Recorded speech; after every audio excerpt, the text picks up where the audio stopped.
ആദ്യം തന്നെ കൃപാസനം മാതാവിനും ഈശോയ്ക്കും എൻ്റെ നന്ദി. ഈ വിശുദ്ധ ആൾത്താരയിൽ വന്ന് സാക്ഷ്യം പറയാൻ എനിക്ക് യോഗ്യത തന്നതിന് ഞാൻ നന്ദി പറയുന്നു.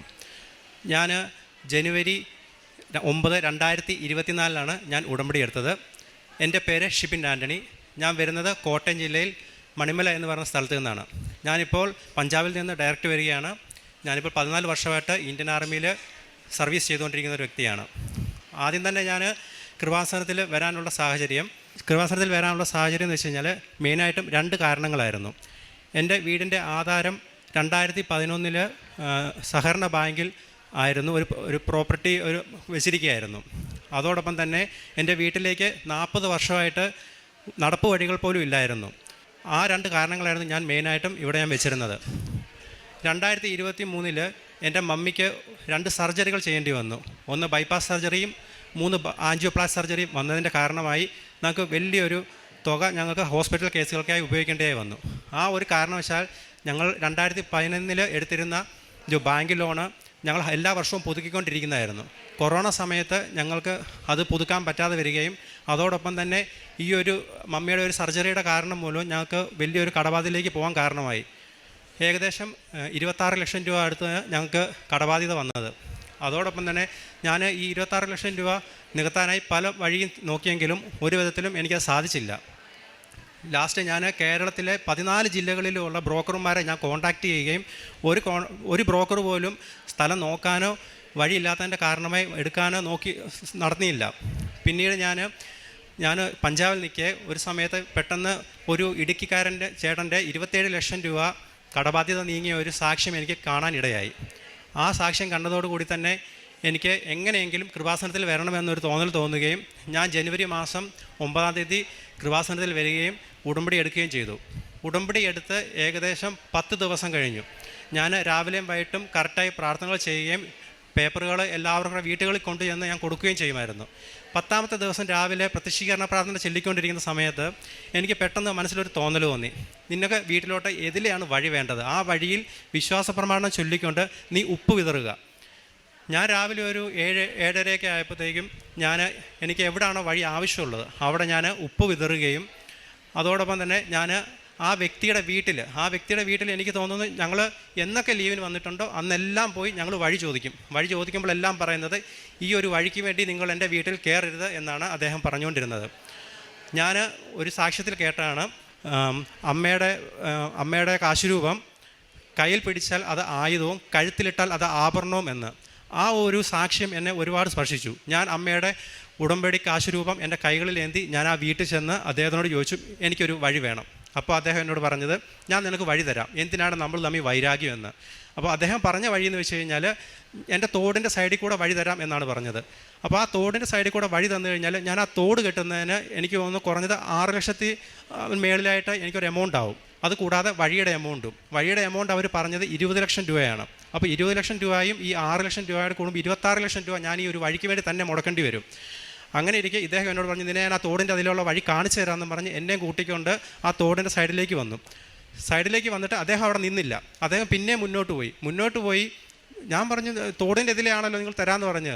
പക്ഷേ അദ്ദേഹം അവിടെ നിൽക്കാതെ ഞാൻ എവിടെയാണോ ഉപ്പിട്ടത് അവിടെ വന്നിട്ട് പറഞ്ഞു, ഞാൻ നിനക്ക് ഇതിലേ വഴി തരാമെന്ന്. അത് വലിയൊരു അത്ഭുതമായിരുന്നു ഞങ്ങൾക്ക്.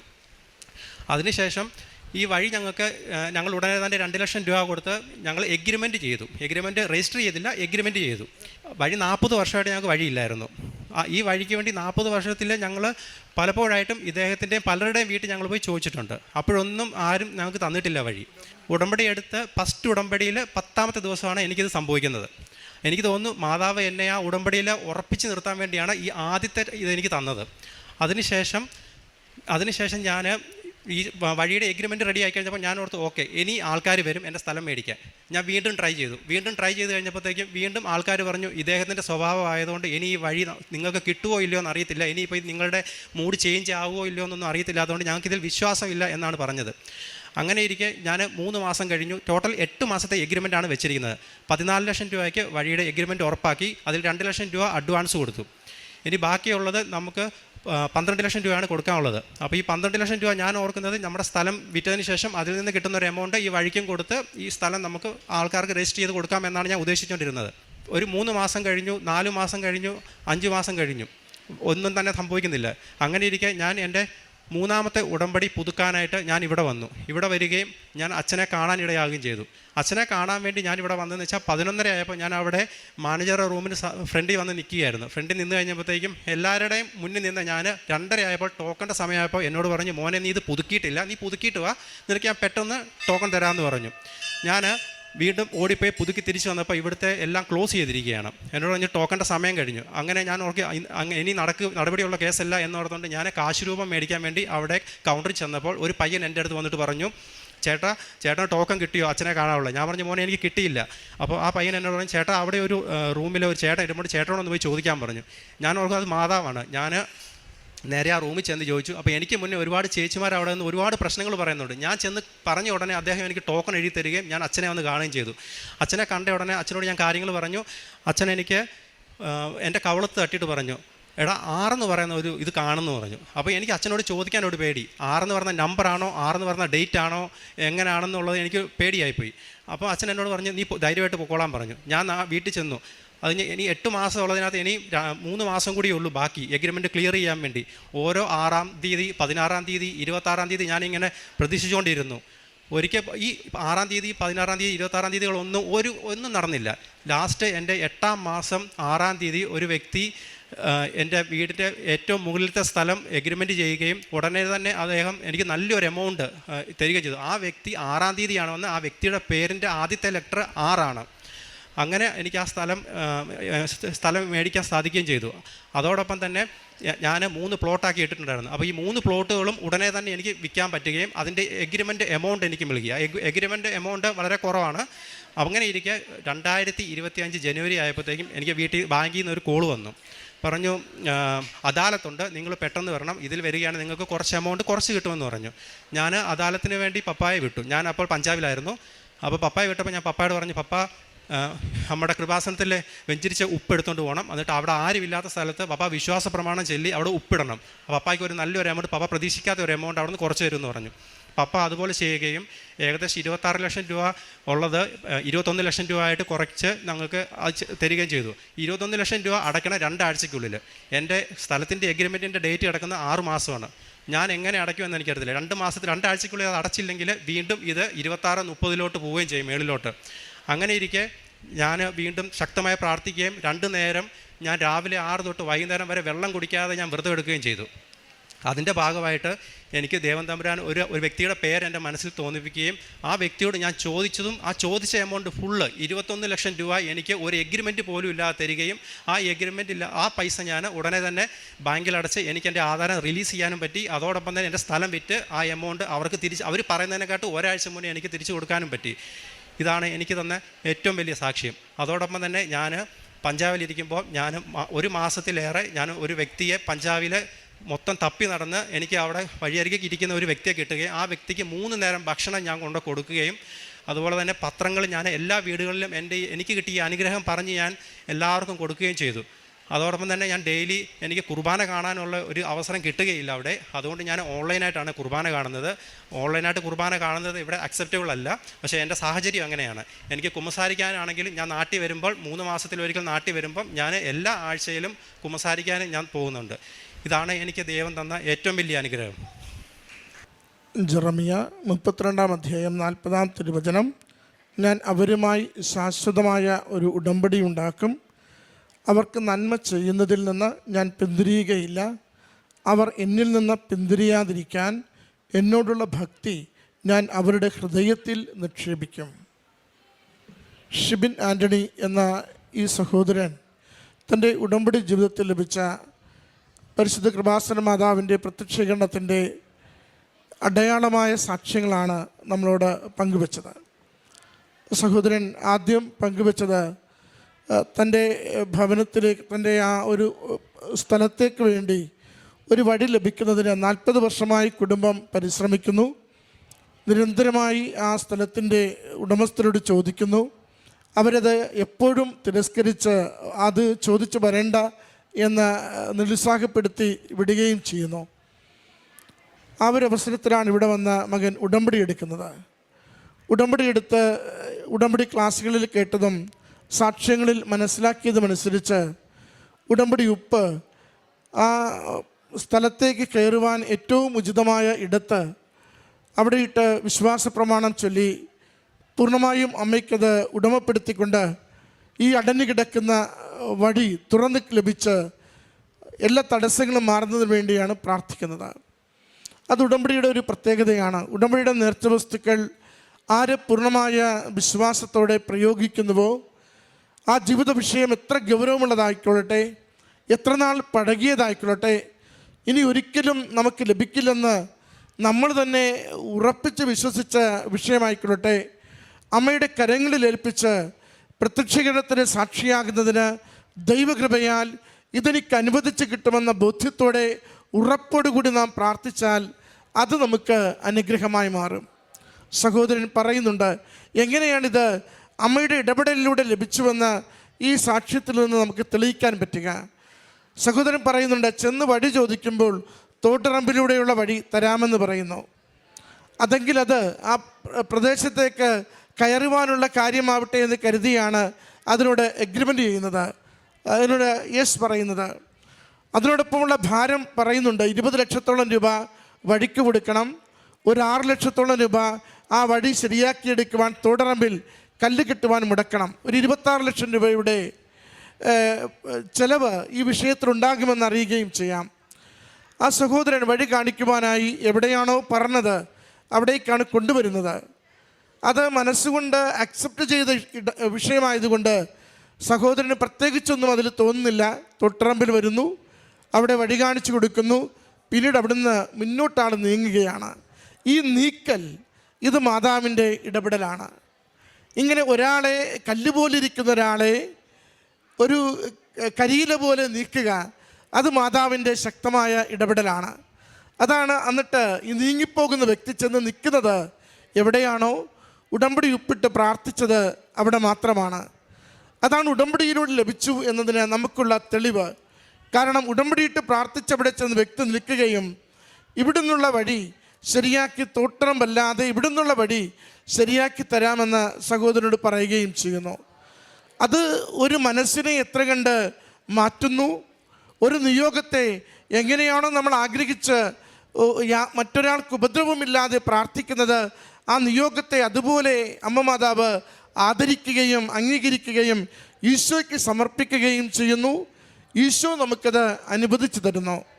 സഹോദരൻ ആ സാക്ഷ്യത്തിൽ സൂചിപ്പിച്ചു, ഏതാണ്ടൊരു 14 ലക്ഷം രൂപയ്ക്ക് ആ വഴി എനിക്ക് സ്വന്തമാകുന്ന വിധത്തിൽ കാര്യങ്ങൾ അമ്മ മാതാവ് സെറ്റ് ചെയ്തു വന്നു. എന്ന് വെച്ചാൽ 26 ലക്ഷം രൂപ മുടക്കുവാൻ മനസ്സുകൊണ്ട് തീരുമാനിച്ചത് ഭാരങ്ങൾ ലഘൂകരിക്കുന്ന ഉടമ്പടിയുടെ പ്രത്യേകമായ കഴിവ്, അമ്മയുടെ പ്രത്യേകമായ ഇടപെടൽ മകനത് 14 ലക്ഷം രൂപയ്ക്ക് ആ വഴി സ്വന്തമാക്കുന്നതിന് സഹായിച്ചു കൊടുത്തു. 40 വർഷം കൊണ്ട് നടക്കാതിരുന്നത് ഉടമ്പടി എടുത്ത് 10 ദിവസം കൊണ്ട് അനുവദിച്ച് കിട്ടി. സമയച്ചുരുക്കത്തിൻ്റെ അമ്മ മകനെ സഹായിച്ചുവെന്നാണ് സാക്ഷ്യപ്പെടുത്തുന്നത്. മറ്റൊന്ന്, വീണ്ടും ആ സ്ഥലം വിൽക്കുവാനായിട്ട് ഏറെ ക്ലേശിക്കുന്നു. ഒത്തിരി നാളായുള്ള പരിശ്രമം, വഴി കിട്ടിയപ്പോൾ വേഗത്തിൽ അത് വിറ്റുപോകുമെന്ന് കരുതി പരിശ്രമിക്കുന്നു. അത് എങ്ങും എത്താതെ വല്ലാതെ പ്രതിസന്ധിയിലാവുന്നു. അങ്ങനെയാണ് ഇവിടെ പുതുക്കുവാൻ വേണ്ടി വരുമ്പോൾ അച്ഛനെ കാണുവാൻ തീരുമാനിക്കുന്നത്. മകൻ പറയുന്നുണ്ട്, നിരന്തരം പ്രതിസന്ധി ഉണ്ടായിരുന്നു. അച്ഛനൊരിക്കൽ ടോക്കൺ എടുക്കുവാനായി ക്യൂ നിന്ന് ഏറ്റവും മുൻപിൽ വരുമ്പോൾ പറയുന്നു ഉടമ്പടി പുതുക്കിയിട്ടില്ലെന്ന്. അപ്പോൾ ഏറ്റവും മുൻപിൽ നിന്ന ആൾ ഏറ്റവും പുറകിലേക്ക് മാറുകയാണ്. ഉടമ്പടി പുതുക്കുവാൻ പോകുന്നു. പുതുക്കി തിരികെ വരുമ്പോൾ അവിടെ ടോക്കൺ കൊടുക്കുന്ന വ്യക്തി ഇല്ലെന്ന് പറയുന്നു. അച്ഛനെ കാണുവാനുള്ള അവസരം നഷ്ടപ്പെട്ടെന്ന് കരുതുന്നു. എങ്കിലും നിരാശപ്പെടാതെ അമ്മ മാതാവിൻ്റെ കാശുരൂപം വാങ്ങിപ്പോകാമെന്ന് കരുതി സ്റ്റോളിൽ നിൽക്കുമ്പോൾ അടുത്ത് നിൽക്കുന്നൊരു വ്യക്തി പറയുന്നു, ടോക്കൺ കിട്ടിയോ എന്ന്. അങ്ങോട്ട് ആരോടും അവലാതി പറഞ്ഞില്ല, ഇങ്ങോട്ട് ചോദിക്കുന്നു. എന്നിട്ട് അകത്തേക്ക് ചെന്ന് ഒരാളോട് ഇരിപ്പുണ്ട് കണ്ടോളാനും പറയുന്നു. ചെന്നയാൾ മറ്റൊന്നും തിരക്കാതെ ടോക്കൺ കൊടുക്കുന്നു.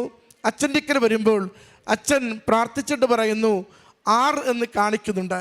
ഇതാണ് അടയാളം.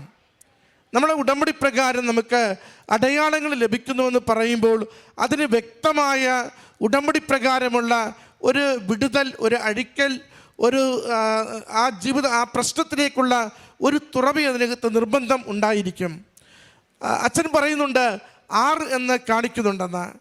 അപ്പോൾ ചോദിക്കാൻ പേടിയായി 6-ാം മാസമാണോ, 6-ാം ദിവസമാണോ, 6-ാം തീയതിയാണോ, 16-ആണോ, 26-ആണോ, എല്ലാം മനസ്സിൽ. പിന്നീട് അടുത്തൊരു ചോദ്യത്തിന് ശരിക്കും ഉള്ളിൽ പേടിയായി, എങ്കിലും അത് വിശ്വസിച്ച് പ്രാർത്ഥിക്കുന്നുണ്ട്. അച്ഛൻ 6 എന്ന് എനിക്കൊരു സന്ദേശം കൈമാറുമ്പോൾ, കവിളിൽ തട്ടി വിടുമ്പോൾ അതൊരു സാക്ഷ്യം പറയുവാൻ വേണ്ടി എന്നെ അയക്കുകയാണെന്ന് മകൻ പൂർണ്ണമായി വിശ്വസിച്ച് ഓരോ 6-ാം തീയതിയിലും ഓരോ 16-ഉം 26-ഉം പ്രാർത്ഥിച്ചു കൊണ്ടിരിക്കുകയാണ്. കരാർ തീരുന്നത് 8 മാസം കൊണ്ടാണ്. 8-ാം മാസം എത്തി, 6-ാം തീയതി എത്തി. 6-ാം തീയതി ഒരു വ്യക്തി വന്ന് സ്ഥലം കാണുന്നു. ആ സ്ഥലം ഏറ്റെടുക്കുവാൻ തീരുമാനിക്കുന്നു, നല്ല വില കൊടുക്കുവാൻ തീരുമാനിക്കുന്നു. പിന്നെ രണ്ടാമത്തത്, ആ പേര് തുടങ്ങുന്നത് 6 എന്ന ലെറ്ററിലുമാണ്. ഇതാണ് അടയാളം എന്ന് പറയുക. അടയാളത്തിന് വളരെ കോൺക്രീറ്റായ, യാതൊരു സംശയമില്ലാത്ത, നമ്മുടെ നിയോഗത്തെ ഇങ്ങനെ ഉള്ളുപൊളിക്കുന്നത് പോലെ വ്യക്തമാക്കി തരുന്ന സന്ദേശം അതിനകത്തുണ്ടാവും. മകൻ പറയുന്നുണ്ട്, വളരെ നന്നായി അമ്മ മാതാവ് ആ വിഷയം അങ്ങനെ സെറ്റിൽ ചെയ്ത് തരുവാൻ തീരുമാനിച്ചു. മറ്റൊരു വിഷയം വന്നു. അപ്പോൾ അത് ബാങ്കിലിരിക്കുന്ന ആധാരം എടുക്കണം, അവിടെ പണയം വെച്ചിരിക്കുകയാണ്. ഏതാണ്ട് 29 ലക്ഷത്തോളം രൂപ അടയ്ക്കേണ്ടതുണ്ട്. അപ്പോൾ ഇത്രയും രൂപ എവിടുന്ന് പെട്ടെന്ന് എങ്ങനെ ഒപ്പിക്കും, കയ്യിലില്ല. അപ്പനോട് പറയുന്നുണ്ട്. അപ്പൻ പോയി ആ ബാങ്കിൽ ചെന്ന് ഉപ്പിട്ട് പ്രാർത്ഥിച്ച് മാനേജരെ കാണുക, പലിശയ്ക്ക് നല്ല തോതിൽ ഇളവുണ്ടാകും. അത് ഉടമ്പടി കൊടുക്കുന്നൊരു ആത്മധൈര്യമാണ്.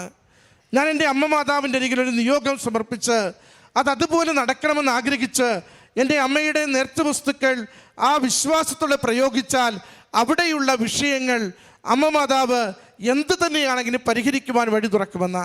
അപ്പൻ ചെന്ന് പ്രാർത്ഥിക്കുന്നു, ഉപ്പിട്ട് പ്രാർത്ഥിക്കുന്നു, മാനേജരെ കാണുന്നു. മാനേജർ പറയുന്നു 21 ലക്ഷം രൂപ അടച്ചാൽ മതി. എത്രയോ ലക്ഷങ്ങളാണ് വേഗത്തിൽ പലിശ ഇളവ് അനുവദിക്കുന്നത്. രണ്ടാമത്തെ വിഷയം, 21 ലക്ഷം കൊടുക്കുവാൻ കയ്യിലില്ല. അപ്പോൾ വീണ്ടും മാതാവ് തന്നെയാണ് സഹോദരന് സന്ദേശം കൊടുക്കുക, ഇന്ന വ്യക്തിയോട് ചോദിക്കുക. ഇതാണ് അടയാളം എന്ന് പറയുക. ഒരു വ്യക്തിയുടെ പേര് നമ്മുടെ ഉള്ളിൽ തോന്നിക്കുകയാണ്. അത് മാതാവിനോട് പ്രാർത്ഥിച്ചുകൊണ്ട് നാം ഒരു സന്ദേശത്തിന് വേണ്ടി ആഗ്രഹിക്കുമ്പോൾ, ഒരു പുതിയ വഴിക്ക് വേണ്ടി ആഗ്രഹിക്കുമ്പോൾ, അമ്മ മാതാവ് ഈ പണം തരുവാൻ പറ്റുന്നൊരു വ്യക്തിയെ ഉള്ളിലേക്ക് തരുന്നു. വ്യക്തിയോട് ചോദിക്കുന്നു, വ്യക്തി പണം കൊടുക്കുന്നു, ആധാരമെടുക്കുന്നു, സ്ഥലം വിൽക്കാൻ പറ്റുന്നു, രജിസ്ട്രേഷൻ നടക്കുന്നു, കടബാധ്യത മാറുന്നു. വിഷയങ്ങളെല്ലാം ഒരുപോലെ സെറ്റിൽ ചെയ്ത് പരിഹരിച്ച് അമ്മ മാതാവ് ഒരു ജീവിത പ്രശ്നത്തെ ശുഭകരമാക്കി നൽകുന്നു. പ്രിയമുള്ളവരെ, ഈ മകൻ്റെ സാക്ഷ്യം ഉടമ്പടിയുടെ ഒരു ശ്രേഷ്ഠമായ ശുഭകരമായ സാക്ഷ്യത്തിൻ്റെ നല്ല ദൃഷ്ടാന്തമാണ്. കാരണം ഉടമ്പടി ജീവിതം പക്കയാണ്. അത് സാധിക്കുന്നത് പോലെയൊക്കെ ഉടമ്പടിയുടെ ഓരോ കാര്യവും ചെയ്യുവാൻ ആത്മാർത്ഥതയുള്ള ഒരു പരിശ്രമമുണ്ട്. ഒപ്പം ഉടമ്പടിയിൽ നിന്ന് ലഭിക്കുന്ന സന്ദേശങ്ങളോട് പൂർണ്ണമായ വിശ്വാസമുണ്ട്.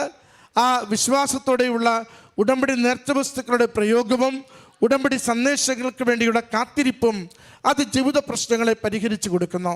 ഈ കുടുംബത്തിന് ലഭിച്ച ഈ വലിയ അനുഗ്രഹങ്ങൾക്ക് അമ്മ മാതാവിനും തിരുക്കുമാരനും നന്ദി പറയാം.